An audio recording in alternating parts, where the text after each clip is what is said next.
This is the village of Nadleh Whut'en in BC, Canada. It is August 2021, and normally this time of year, the bridge would be alive with fishermen.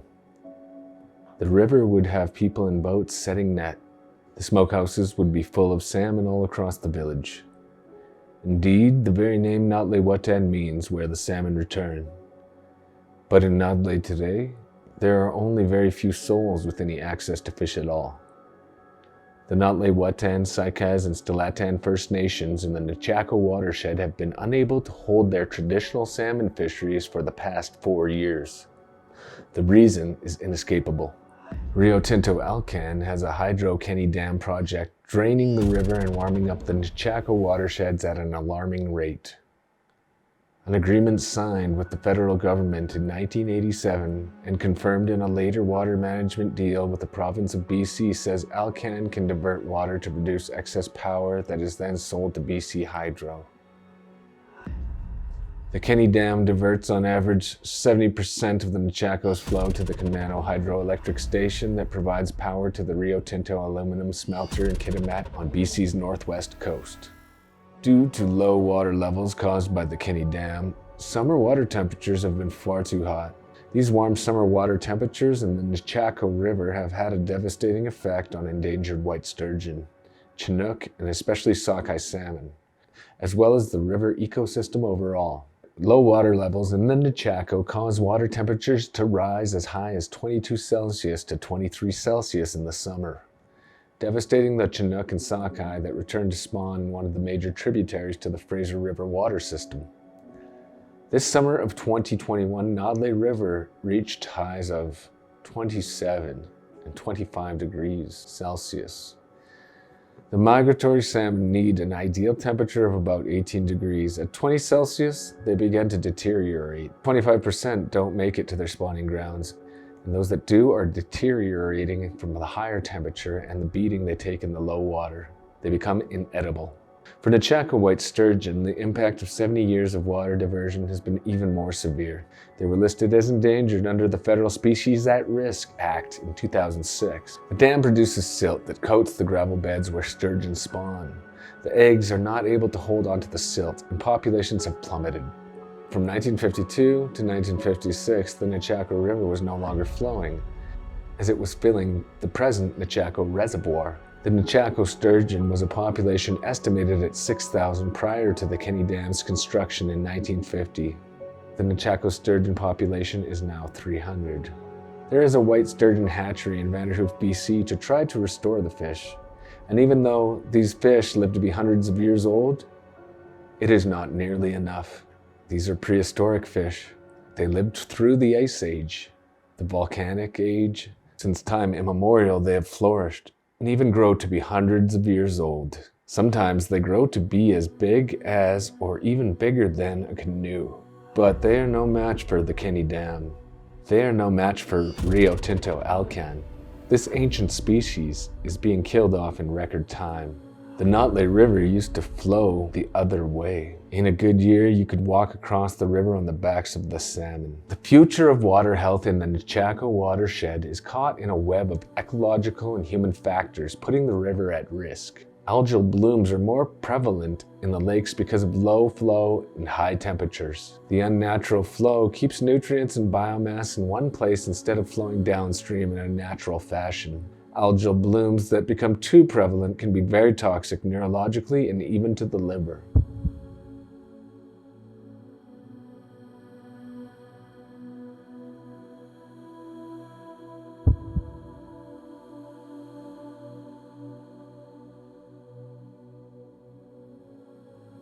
Hi, I'm Jerry Thiessen, and I'm the mayor of the district of Vanderhoof, and I'm coming to you from the traditional territory of the Saik'uz First Nation, on whose land we work, live, and play on every day, and we're very thankful for that.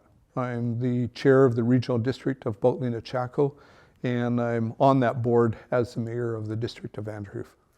It was a great honor for us to do that press release, basically because of our relationship with our First Nation neighbors. And so to us, we've worked over the last number of years to build this relationship and to make sure that it's a strong and a trustworthy relationship. So we were pretty thankful when we were given the opportunity to work with the Nechako First Nations to build a resolution on something that is so important to us, and that is the Nechako River and how it's managed. And so to us, over the last number of months, as we've had this discussion and kind of gone to the place where the release was made today, it came out of that deep-seated desire to strengthen our relationship, to build the relationship, and this is just a symbol of how we want to work together in the future. My name is Priscilla Mueller, and I am the chief of Saik'uz First Nation.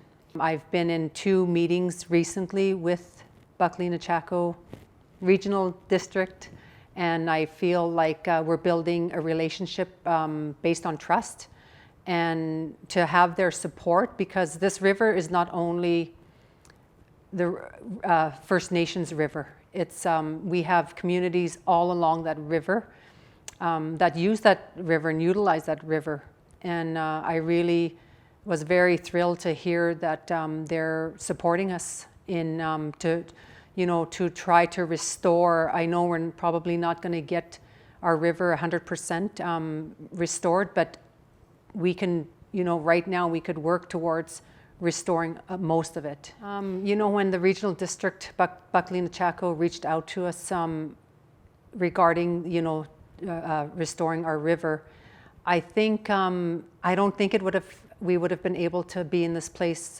10 years ago.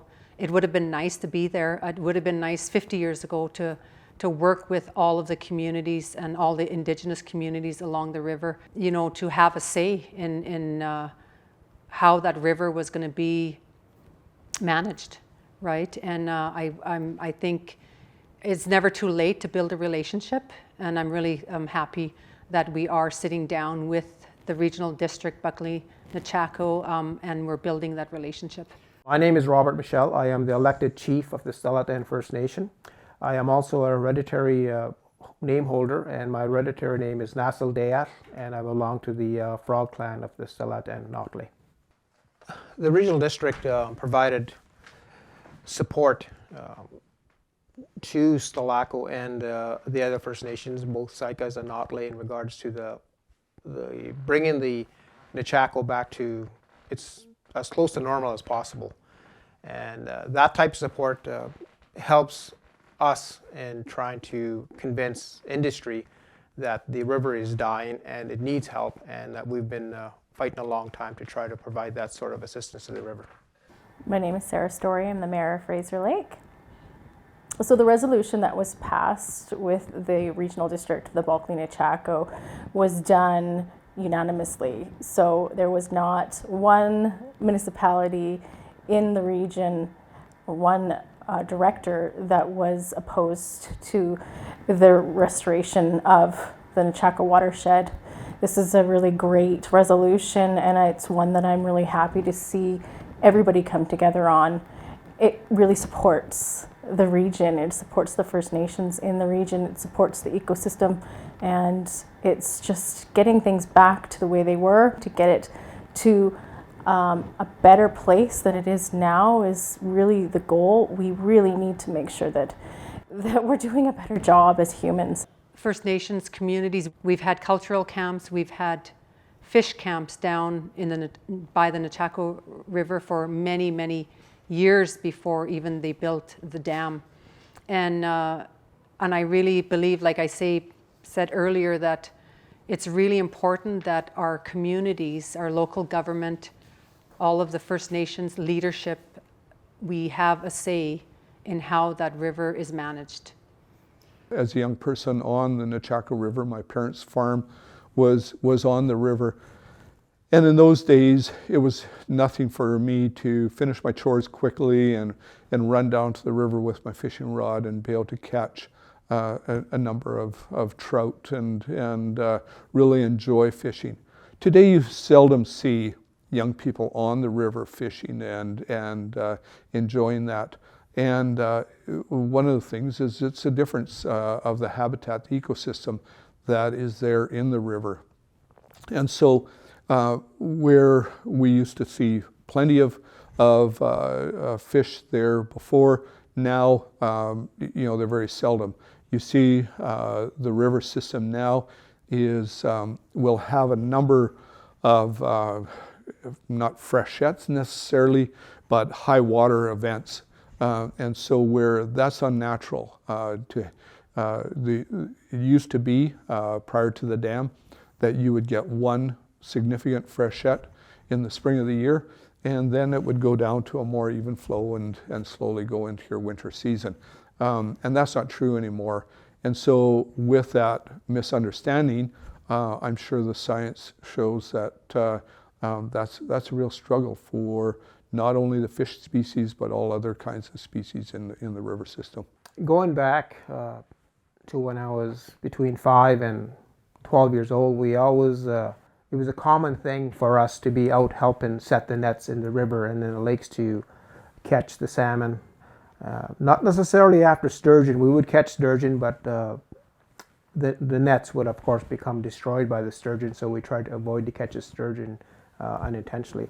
However, the salmon and the char were pretty common for us to go out either prior to school or just after school to do our nets for fishing. Back then, for us, the fish seemed to be abundant. The smoke houses were always full. The number of smoke houses within our community was well known. You'd see the smoke from different houses within the community, and everybody was up on the river to make sure that the catch was done and preserved for the winters. The issues around here are definitely seeing the extra nutrients in the water, the lack of salmon, and the issues around sturgeon. And I think really for me and for our council, seeing the First Nation communities, the Nadleh Whut'en and the Stellat'en First Nation communities, having their livelihoods impacted is really, really on the forefront of all of our minds. And it's hard because everybody around here loves to fish. We'd love to see that ecosystem restored, but we'd also like to make sure that, if there's tourism or there's things around these types of things, that they can be restored as well. What can we do to make sure we have a healthy river? What is the healthiest we can do? And so we know that with a number of things, we're never going to be back to where we were in the 40s, okay?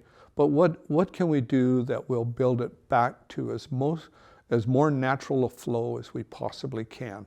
And so that's what our desire is, to work with the First Nations, to have our input, and to really establish what are those things.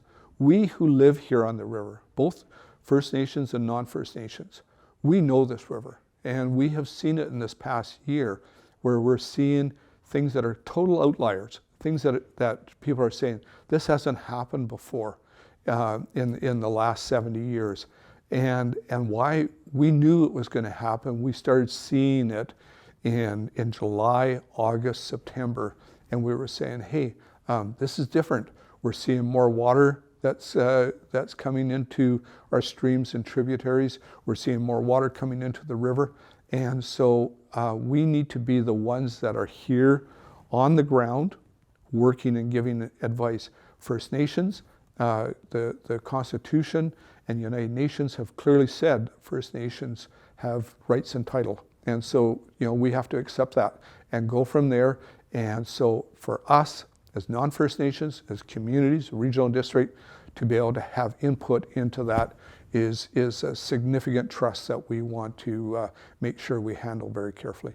We don't feel that the summer temperature that the Alcan and Rio Tinto are using is appropriate. The problem we're having is the death rate that happens with the salmon because of the high temperatures between the influx of the Stellat'en Nechako coming up through the Nadleh to Stellat'en. Estimates are anywhere from 25 to 30% death of salmon due to the high temperatures, but that doesn't take into account some of the damages that is done to the rest of the salmon. As like any other war, if you have a 25% death rate in a war, you still have another 20% of people that were disabled or terminally injured. So that's not taken into account. And over the years, we've lived with those types of salmon coming through. they would have certain catch sessions where they would complain about the softness of the tissue and how difficult it was to work with that particular salmon. And in other years, the salmon would become firm. In their way of thinking, they weren't too sure what was going on. They just knew that the end product was either workable with them or non-workable and non-edible. But there was definitely discussion around smokehouses about the quality of salmon that's coming up at certain times and certain years. Seeing that the balance of the water and the water levels and all of that goes with it come back is really important. It's just not where we want to be, and it's where we need to really focus on fixing. If there's no environment left, or if there's no wonderful water left, they're not people. And that impacts also the wildlife and the species that we see that utilize the water systems, as well as the species that are in the water systems. We can't do anything without each other. We are stronger together always. The regional district, Bulkley Nechako, stepped with the resolution, and the councils in the area and the communities in the area that are impacted, they all feel the same way. We're in this together, and we need to solve this together. Our desire is to see the Nechako River and its tributaries all managed in a way that we can work together and to see as healthy a river as possible. And to us is, we're here, we understand it, we see what's happening, and so as we work together, we will be able to get back to as natural flows as we possibly can, and to keep on working from there. Mayor Thiessen really understands the importance of how important culture is to us, and you know, the many years that you know, growing up with our grandmothers and grandfathers, and the things that they taught us about the river, and you know, it was our food source, and you know, we haven't seen that food source for many years. British Columbia has not been a friend of Aboriginal concerns and issues for a number of years. It still is today. It seems that we're always in conflict with them over what our ideal world looks like compared to theirs. Their relationship with Rio Tinto Alcan as a corporate partner poses some problems for us because we are, in a sense, fighting both entities to try to regain any kind of normal flows out of our river system. And so going forward, I'm kind of hoping that BC comes to the table as someone that's neutral and doesn't look at their bottom line to ensure that we get a fair shake on the river flows.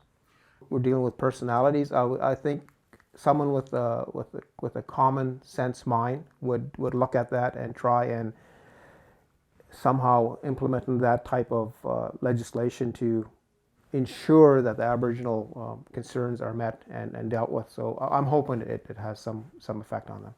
The sturgeon, who have always, for thousands of years, come back to actually right here in the Vanderhoof area, probably a mile, you know, from where we're sitting right now, and they have spawned, you know, maybe every 3 years, every 4 years, and come back. But because of the unnatural flows, we're starting to see sedimentation in there. And so that has really affected the reproducing of the sturgeon. And so to us is to have that natural spring freshet where there's that flushing experience, which has gone on for thousands of years, and to be able to allow that sediment to leave, the gravel beds come back, and to see our sturgeon come back to a healthy state. That they will be able to reproduce. That's our ultimate goal. And so we need to work together and to try to find ways that we're not always reacting to science or reacting to what's there, but we're allowing the science to help us to move forward and say, okay, what is the best that's going to be there to make this a healthy river?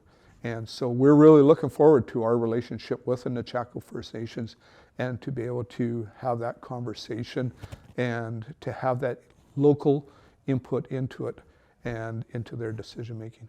It's great to see Vanderhoof and the Sturgeon Recovery Center and the things that they're doing there. But it's also was interesting learning recently on, you know, how the sturgeon impacted the First Nation communities in this area.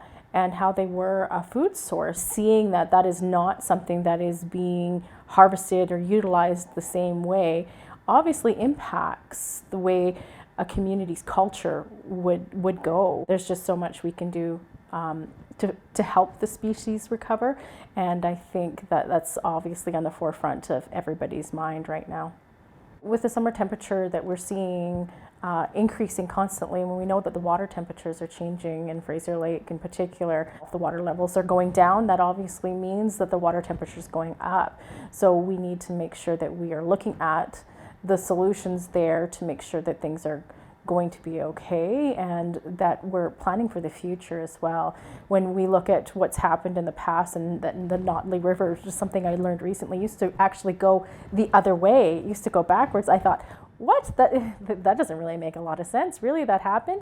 So when you find out how the water system worked before and how it's changed now, I think it's crazy to think that we allowed that to happen in changing the ecosystem itself as a whole. Why did we allow that to happen, and how can we fix it now? I think it's very important that the province and the federal government take a serious look into this Rio Tinto Alcan file, because it's been probably 60, 70 years and the river is almost dead. I remember growing up, I remember maybe in one day cleaning 200 salmon in one day, and we would we would dry it, and we would, put a lot of salmon in the freezer. There was a lot of us in my grandmother's house, and we don't see that today unless the province and the federal government intervene here. The river's going to dry up, and it's going to affect everything. It's not going to just affect the economy, right? Our air, water, everything. Land is all important to us, and like I say, we probably won't restore our river 100%, but if we could start now, we might be able to leave something for our grandchildren and our great-grandchildren. The shareholders, if they knew what was going on today, would be very concerned. They are profit driven, and their profit driven is based on certainty. Right now, from our perspective, the certainty of Rio Tinto and how much waters they can derive out of that river is up in the air. And if I was a shareholder, I would be concerned and asking some questions as to, in the next 6 months, what does that mean for my bottom line? And I don't think those type of questions are being asked yet at that level.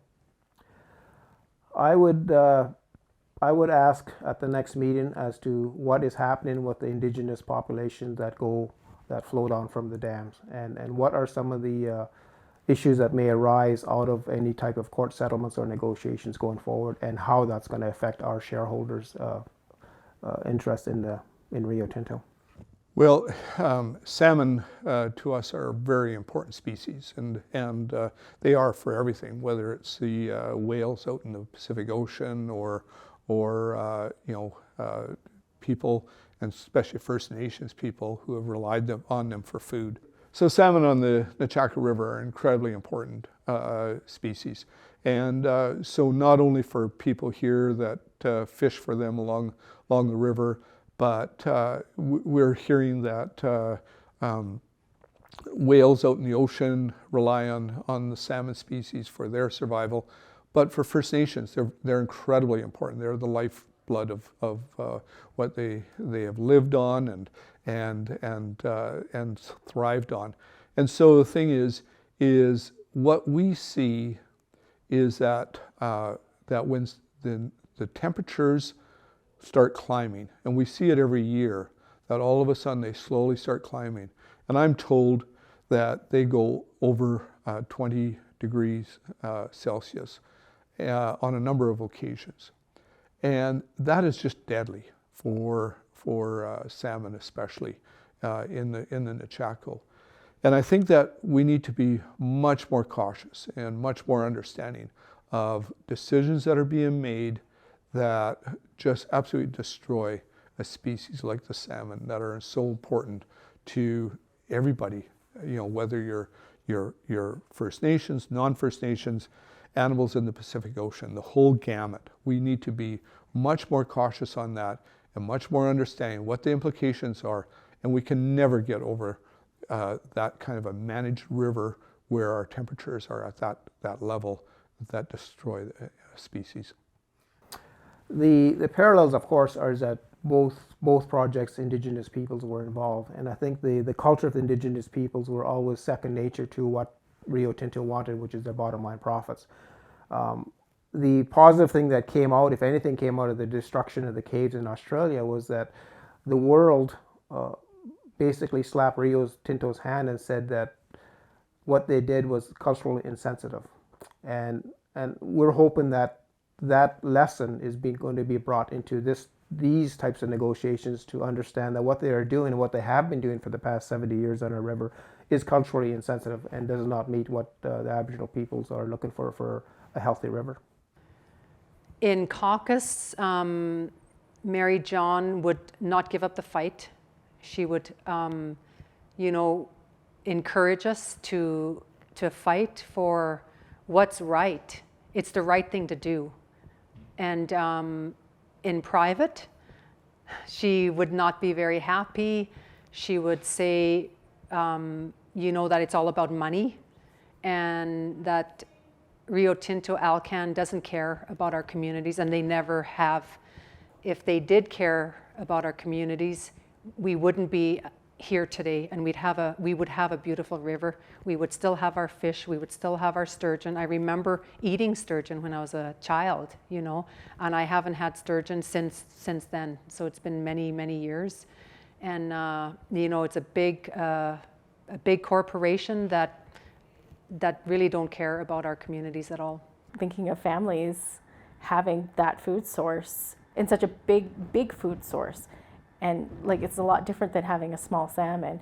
If you did get a 100-pound salmon, that was great, but a sturgeon, you might be able to feed your family for months from one sturgeon. The rivers and the lakes in this area were so important to the First Nations and so important to their families, especially as such an important food source. Rio Tinto has their, they have a lot to be accountable for our region and our area, and I hope that they do what's right. I would like to say to governments, both federal, provincial, industry, it's time that the people of the Nechako watershed take over the management of the water system. There has to be an understanding of what makes a healthy river. We've lived here. First Nations have lived here for thousands of years. Okay, they understand the river. They understand the river system, and so we need to work together as locals. And we really have appreciated the outreach that the Nechako First Nations have made to the people of the watershed, the regional district of Bulkley Nechako, the district of Vanderhoof, that they've reached out and said, hey, would you be part of us? Would you be supportive of us? And so it was an honor and a privilege for us to pass the resolution, to put out the release that we have today, and to write a letter to our Premier and say, okay, this is important. This river system is so important to everyone here. The reason that First Nations are here is because of the river and the access to what it had. The reason my grandfather moved here in the 40s was because of the Nechako River and the valley. The reason Rio Tinto or Alcan came and put a dam here is because of the Nechako River. This river is an incredibly important system, and it's so delicate, and we have time right now to restore as much as we possibly can. So let's do it, and we're very thankful for this opportunity. We all sort of come to an agreement that the monstrosity, the mines and infrastructure that's there is going to be difficult to remove. It's been there for so long. It's provided an economic base for both BC and Rio Tinto. We're coming in at an angle to say we care about our rivers. We want to ensure that our river survives generations from now. Our rivers are very sick.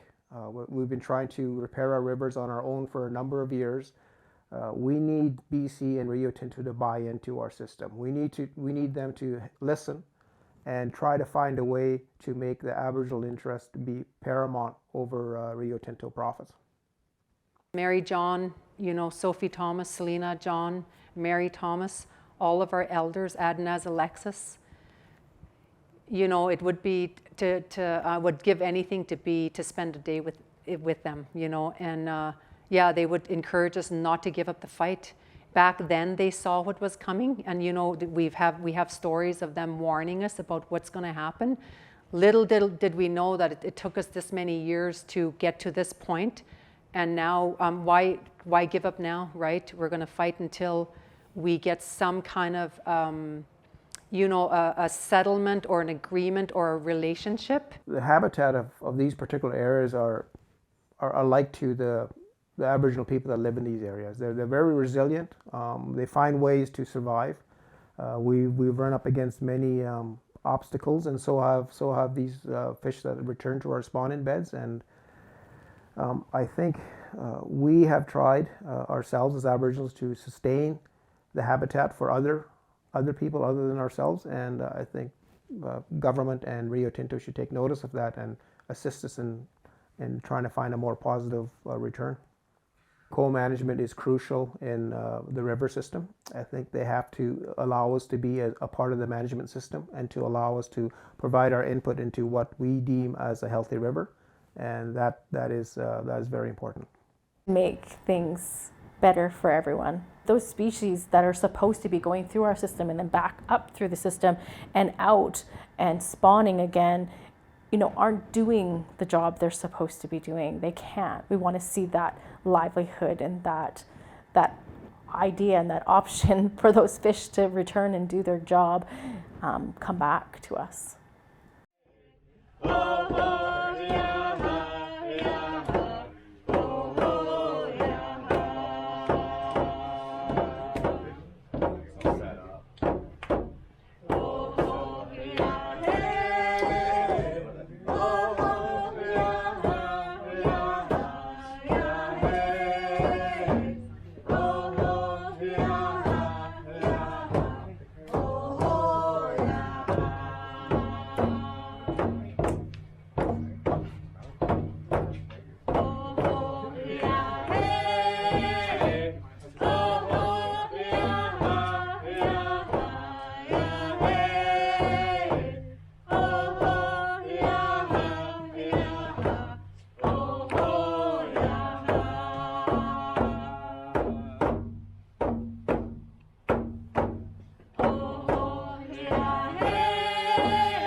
The way the Nechako River is currently managed is a violation of the Indigenous rights and title of the Nechako Nations. They want localized governance of the water resources in the valley. The regional district of Bulkley Nechako supports the Nechako Nations. Right now, water governance is solely in the hands of Rio Tinto Alcan, making Rio Tinto Alcan the only company in Canada that has unfettered governance and authority over a river or a waterway. A spokesperson for Indigenous Services Canada and Crown Indigenous Relations and Northern Affairs Canada says operation of the Kenny Dam is primarily under provincial authority. The Nechako Nations have filed a claim in BC Supreme Court. Canada respects the decision of Saik'uz First Nation and Stellat'en First Nation to pursue their claims through the courts and continue to recognize that Indigenous peoples are entitled to choose their preferred forum to resolve outstanding issues. These communities did not foresee the Rio Tinto Alcan company being allowed to divert more water in order to generate excess power for sale.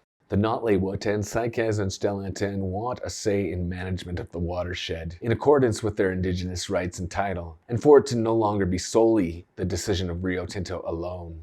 Water governance is what we are looking for, because we think 70 years of mismanaging the water has exacted a heavy toll on us and the watershed. We have already paid an excessive cost.